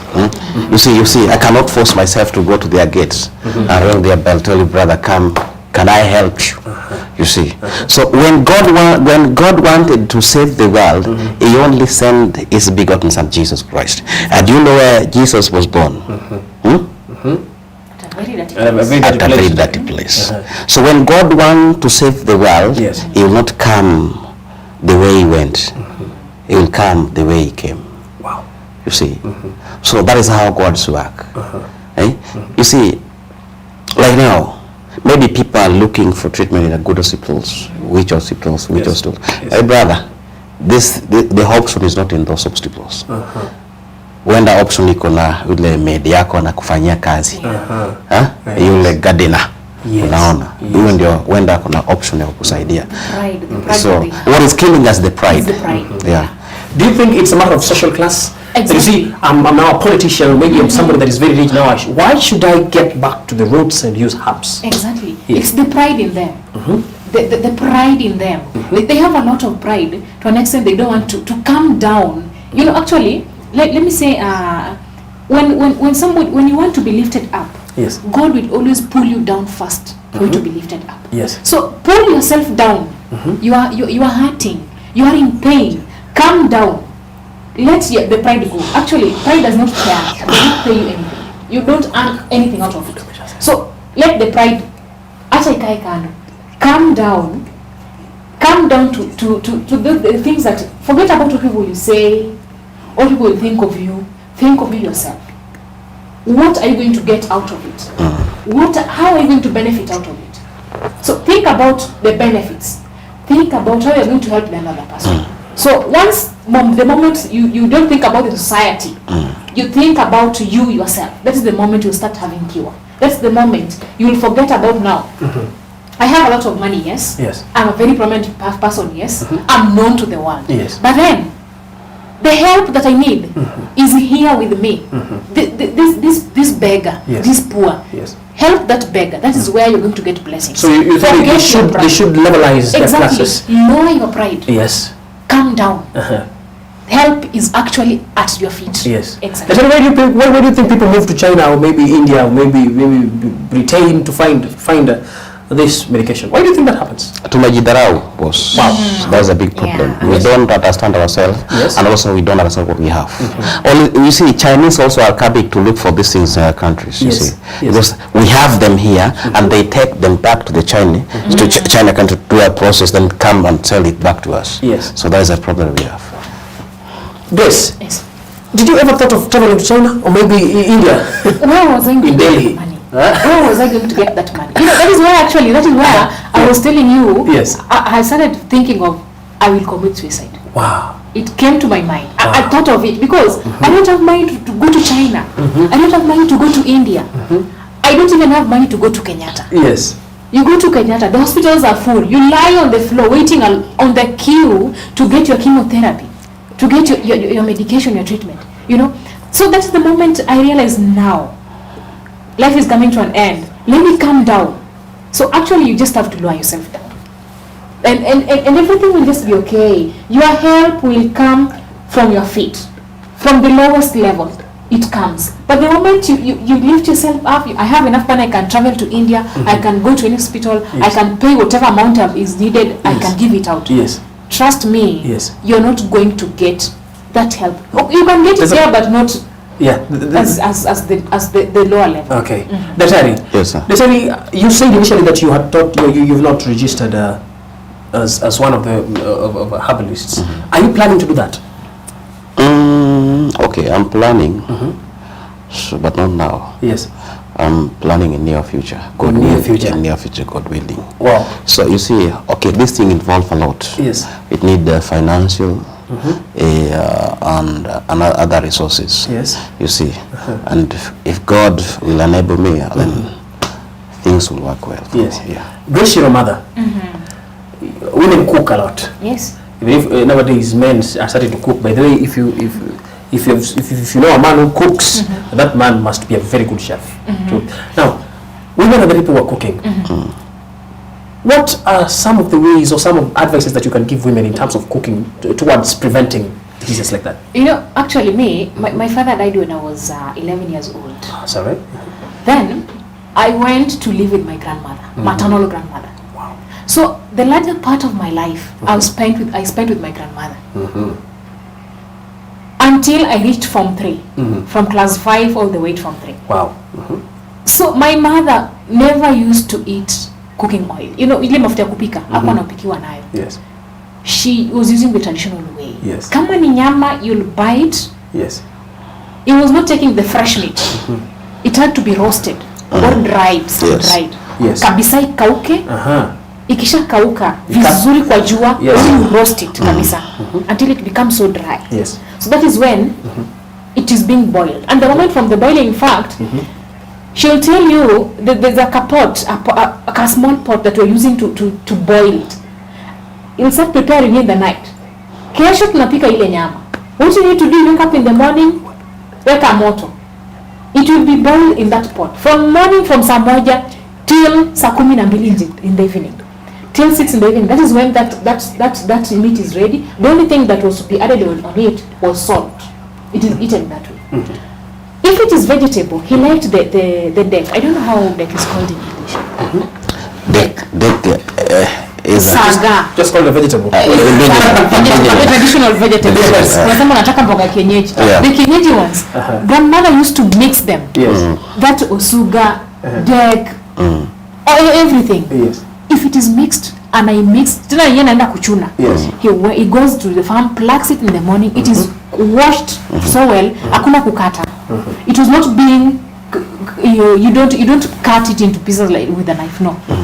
It is being boiled in a pot from morning, that is from around saa 3, yes, until jioni at saa 1. That is when it is ready.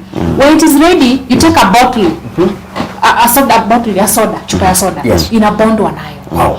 Inabondwa nayo. The only thing that was being added to it, mafuta ya ng'ombe. You know mafuta ya ng'ombe inatoka kwa mafuta. Yes, that one.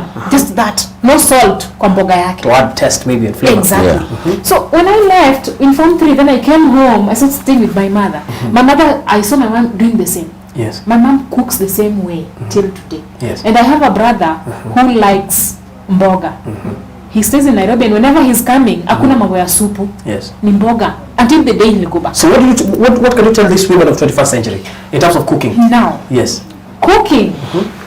If you don't have time, you feel you're in a hurry, you not cook that meal the way it's supposed to be cooked. Take your time.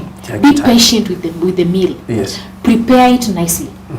If it's mboga, the traditional vegetable that you want to have for supper, make sure you pluck it very early in the morning or maybe in the evening. Wash it neatly.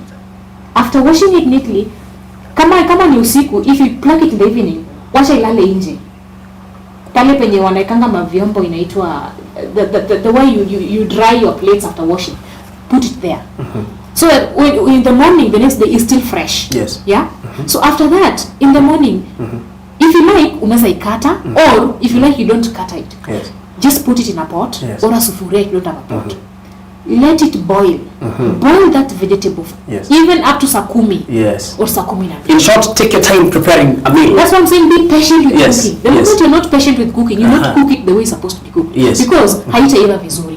It will have a very funny taste. And that is when you bring spices in. Yes. The moment you're bringing spices in, you don't know what things were added into that spice. Yes. That makes it taste nice to your mouth. Okay. Exactly. To kuwe patient in any area of life. Yes, any area of life. Hata ukiwa kwa barabara ya driving, mpaka kuwe patient because you lose your life. Yes. And then I'll advise, let's avoid using hizi mambo za Royco na nini. Avoid them totally. In fact, that is what I was told when I was told now I have liver cancer. The first thing I was told, avoid using Royco. Wow.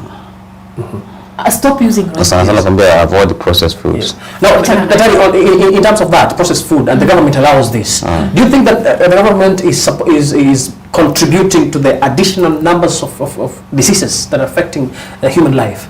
Because you see, these spices that we use are being manufactured in our country, and then they pass through maybe checking, and then we have boards that then verify that this thing is good for consumption. But then we find that these stuffs that have been proved to be good for consumption are the ones that are turning around and coming and affecting us. Do you think that the government is maybe contributing to the increase of these diseases, Daktari?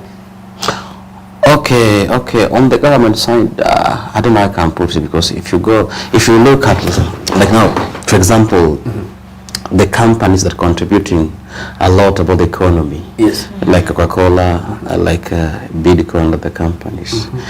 You see, the government are gaining a lot because they get a lot of taxes from those companies. Okay. So, for example, if you go, maybe it's about a sector of health and the sector of the food. Same sector that is dealing with all these things, because it is the same tech that is fighting itself.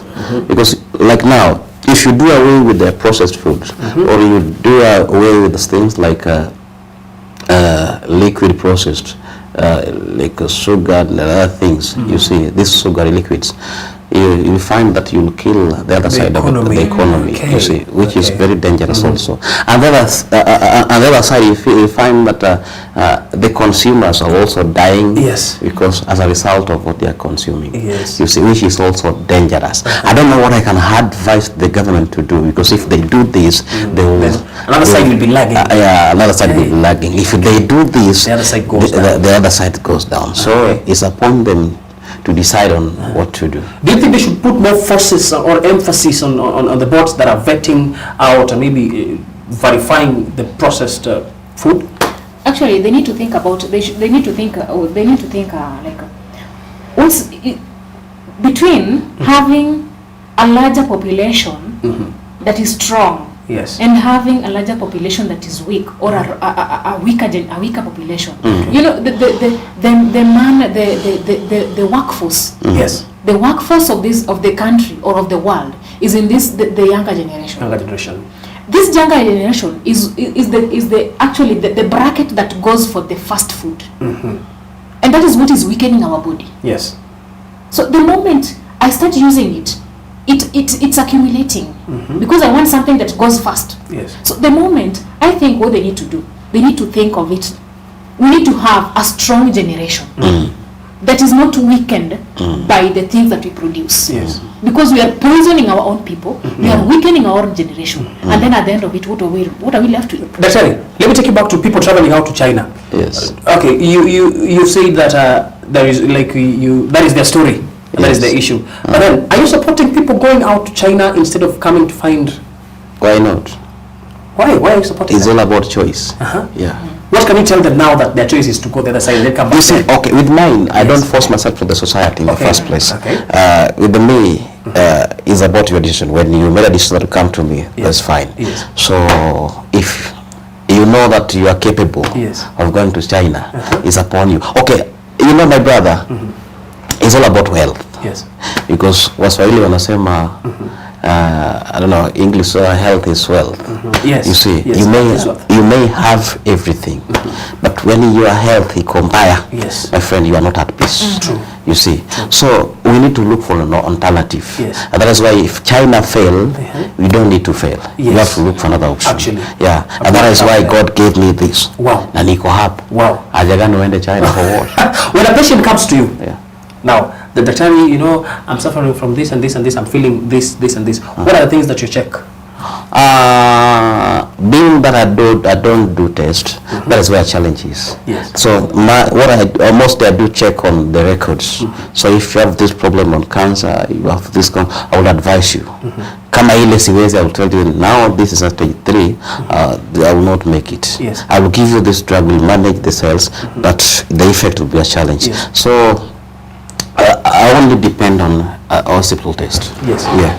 Now, do you think if the government gives you the first let me ask this question: do you have the machines that are used to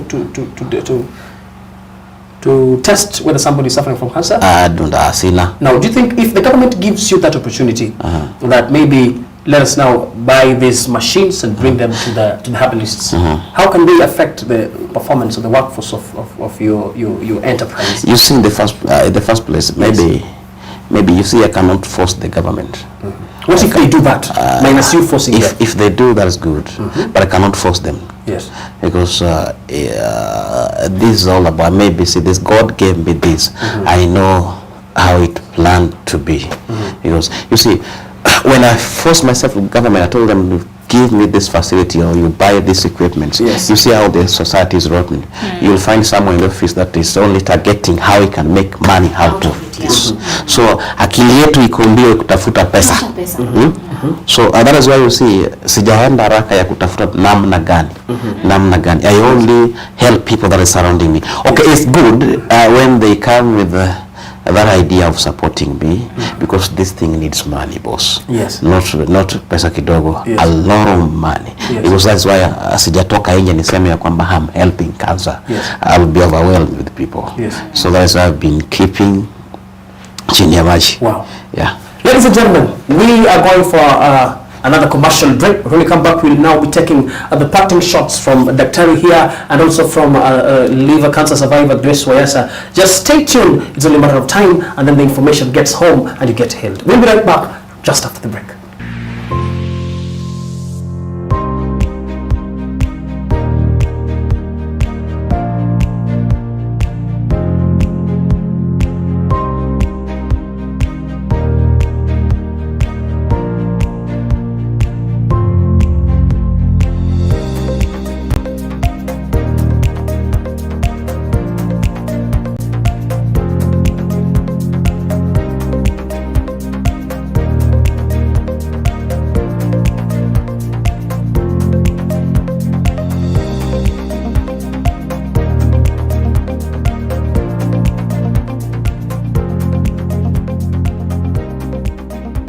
And here we will be giving you what you've been missing in the entertainment industry.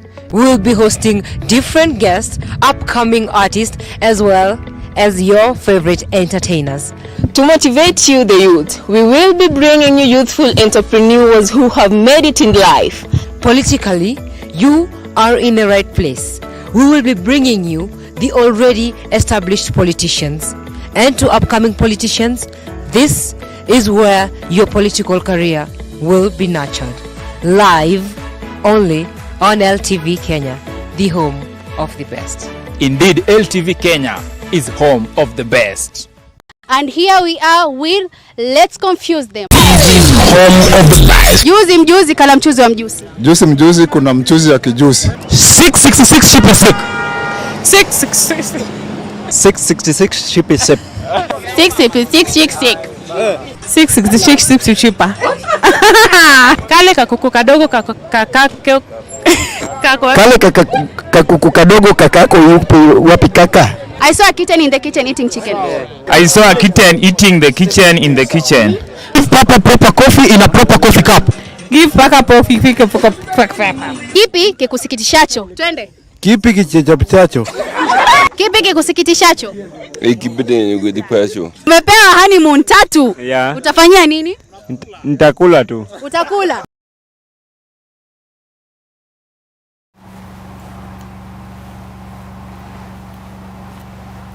Yes, now, thank you very much for joining us. Remember, this is the last part of this wonderful talk, and maybe before we take the parting shots, Daktari and Wayesa, and maybe some advisories from you, let me ask you one question, Grace. Do you think that there are people that are being affected, or maybe they are sick, but then they're lying low down there? Actually, the first thing, like I told you, hepatitis B, I didn't know I have it. Yes. Thanks God to that pregnancy, I got to know I have hepatitis B. Wow. I wouldn't have known. Yes. In fact, I would have been feeling that pain. I don't know what is happening. So the first thing I think that should be done, even from the where I come from, Yes. these health centers, these dispensaries at the village, Yes. it needs to be compulsory to be tested for such diseases. Yes. Don't we test for the normal, these other diseases and like HIV, syphilis, Yes. malaria and all that. Hepatitis B is very serious. Yes. They need to test. It needs to be compulsory because there are no side effects. Yes. The moment you realize you have it, it's getting worse into your body. Okay. Yeah. So what message can you tell that person maybe is a machinani about this all I can awareness? say, Yes. when let's say one thing for the women, you are very lucky. Yes. If God has blessed you, your womb can conceive, you can carry a living human being. The first thing you need to do, go to a hospital, demand for such tests now that you have known. Or maybe the neighbor does not know, but for those who have heard about it now, share it to the community, share it to the community members, to the hospital for test, ask them to test you for this. Yes. If they don't have it, look for it anywhere that you can be tested. Wow. And then it needs to be free. Yes. I paid money. Wow. Yes. Yes. So Not everybody that's can. a blow to the government. Exactly. These diseases that leads to this chronic disaster called cancer, they need to be free. Yes. Not everybody Yes. has the money to pay for the test. True. The moment I was told to go test for hepatitis B, I didn't have money. I'm at the line, at the queue, I don't have money. I had to call a friend to send me money to pay for me to be tested. How much did you pay? I paid 700 shillings. Wow. Yeah. So, it's not easy for you to call somebody and then they cough up that 700 immediately. Immediately, yes. Yeah. So I think such tests should be free. Let them go. Now that you have known, demand for such tests. Wow. And please, the government should make it free. They should make it just like HIV. Yes. Let it be free. Thank you very much. Exactly. Daktari, do you think, before we ask some two important questions, do you think that now that the country or maybe the world at large is suffering from this, let me say, demonic kind of pandemic, coronavirus, do you think that when, or if the herbalists are given chance to try cure this, do you think you can try solutions that maybe can see us through this pandemic? You see, God has a solution. So the way man talks is not the how God talks. So there's a Bible said that nothing too difficult to God to do. You see, in all that we have been experiencing since the pandemic came up to date, I'm alive. Yes. I can see you, I can see you. Yes. And you can see that the death rate is not high. You see, compare the people that have gone and the remnant. You see, compare how we are many than them that have died between the period from March up to because the favor of God has been upon us. True. You see, it is not me that can offer that help, but maybe God has put something on someone else. Yes. You see. Yes. Yeah. Okay. Just maybe to add on what Dr. said, have faith. Okay. Your faith is what will cure you. True. You remember the woman in the Bible who bled for 12 years? Just because he had faith that Jesus is going to heal me. He only touched the hem of the cloth and then he was healed. Wow. So before you come to the herbalist, have faith. Have faith. The moment you have that faith, Yes. let me tell you that herbal drug is not a joke. In a test mbaya. In a test mbaya that if you don't have faith, you will not continue taking it. Yes. Just persistence. Yeah. Okay. So have faith in it and then you'll see the positive side of it. Thank you. Actually, somebody's asking that what type of cancer do you treat? I've dealt with different types of cancer. Okay. I've helped someone with bone marrow. Bone marrow. I've helped someone. So like the case of this, now I have 5 with the problem of liver. I have 2 with the same hepatitis B. There's a guy within the Rongo town with this lady, and I have 3 other people. I have a lady in the lady is in Magadi with she had a case of cancer of of the lungs. She's now doing well. Okay. So I've helped many with different types of cancer. So you say you handle lung cancer, bone marrow, liver. Not only that, I've helped different types of cancer. Yes. Not only one, because I've helped I've handled a case of a breast cancer. I've handled a different type of cancer. Yes. Not once. Where can people find you? You see, you can find me through my mobile number. Mobile number? Yeah. Okay. I have 2 mobile numbers: 0722 687831. Another one 0700 Okay. 063 986. Okay. Yeah. Maybe can you try to pardon again so that at least somebody gets to know this? My mobile numbers are 0700 063 986. 0700 063 986. Another one is 0722 687831. So I'm located in Rongo town. Yes. So in case you want to pay us a visit, you just call me. Yes. Yeah. Can you maybe share with us the remedies of this cancer, or maybe the herbs that you're using to treat this? Remedies. That is where my secret is. Wow. That is where my secret lies. Okay, so you don't want to blow off your cover. You cannot blow your. Yes, sir. People will water it down. What can you tell the people inside the village there? Now, people in the village. Yes. I'll start with, actually, number one thing, I think this cancer thing, people believe in ni ugonjwa ya watu wadosi. Okay. Because they only listen to nani amekufa cancer, and the people who are being announced, or you hear of people being announced over the radio, over the TV that have died, are very prominent people. So they believe this is a disease for just the rich people. Cancer, it gets into anybody. Aina huruma. Aina boundaries. It affects everybody and anybody at any age. So one thing I can tell them, they need to go for tests. Yes. If God has given you some little money, you feel some internal pain, go for a test. Go and test what is this kind of pain that I'm feeling. It is persisting. Wow. If you are a woman and you are expectant, you've gone to the hospital, Yes. demand for such tests. Demand for them. If you cannot find them at the health facility, Yes. at the dispensary, Yes. ask, where can I get this test? Go to that facility. Yes. How much is it? Yes. If you can pay, well and good. If you cannot afford, just plead with them. I'm sure the human, you're a human being, but you might be a human being, but you don't have humanity in you. Yes. So I'm sure at the health facility, even if you don't have money, Yes. but you really want to know. Okay. You are this. You don't have money. Your condition shows it, Okay. and you want to know that you want to be tested. Now, one thing you need to do: talk to that person. The humanity in them will actually will pin them down. Let me help this person. She might be having it. So the earlier you know about it, the better. Yes.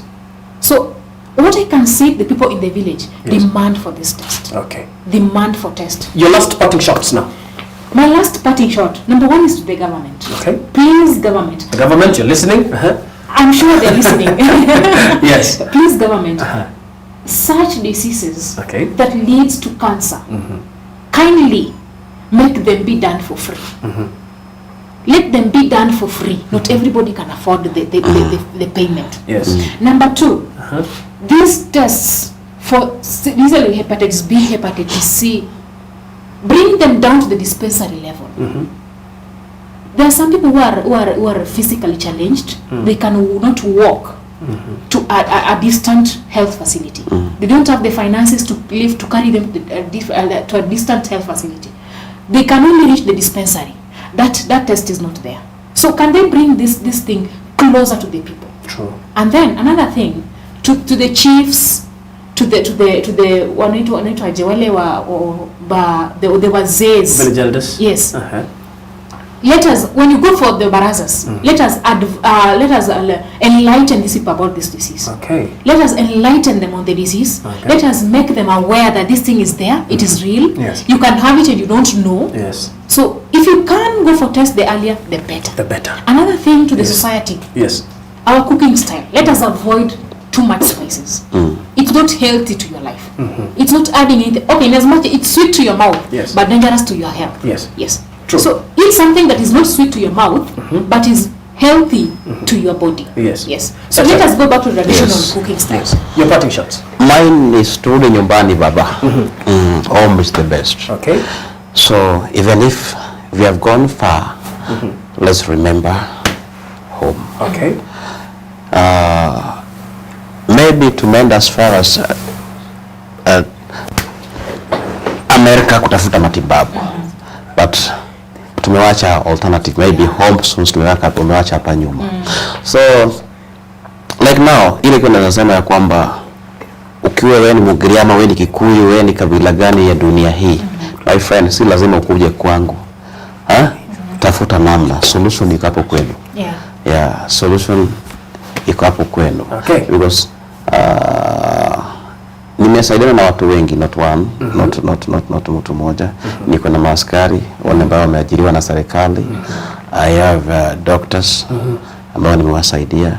I have people in different profession areas that have come to me. So that as I tell you, let's switch to indigenous. Okay. Let's switch to natural vegetables. Let's tusikose kukula nyama sababu sijui na nini. Tukule tu nyama sababu God gave us a solution. God knew why he gave us all these things. When tusiwachana hizi vitu. So ile kitu naweza ambia watu ya kwamba I'm not the solution. Yes.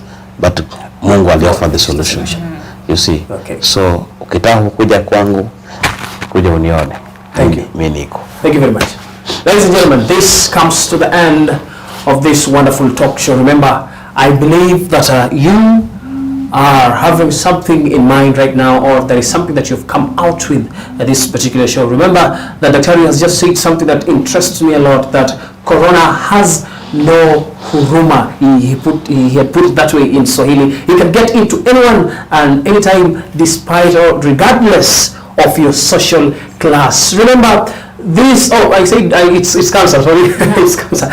Remember, this is Star Rose Apartments. If at all you want some places to rest or maybe to enjoy your weekend, you can as well visit Star Rose Apartments in Rongo Town, Migori County. And this is LTV Kenya. Follow us on our Facebook. Our page is LTV Kenya. On Instagram, our page is LTV Kenya /1. And on YouTube, remember to subscribe, LTV Kenya 1. We will bring you the best of the best because LTV Kenya is the home of the best. I'm your host, Felix Omondi. Goodbye and see you next time, same place.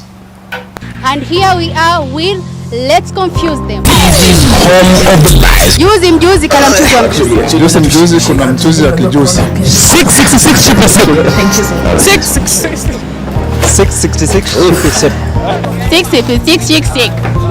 666 cheaper. Kale kakuku kadogo kakuku. Yes, of course. Let's Kale kaka.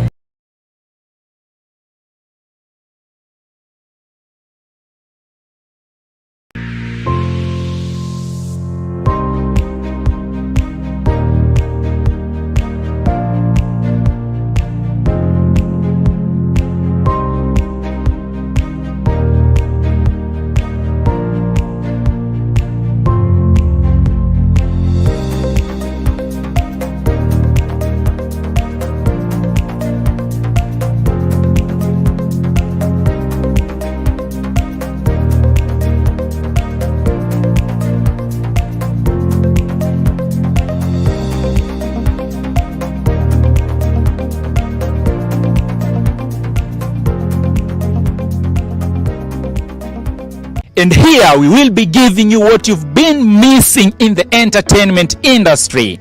We will be hosting different guests, upcoming artists, as well as your favorite entertainers. To motivate you, the youth, we will be bringing you youthful entrepreneurs who have made it in life. Politically, you are in the right place. We will be bringing you the already established politicians. And to upcoming politicians, this is where your political career will be nurtured.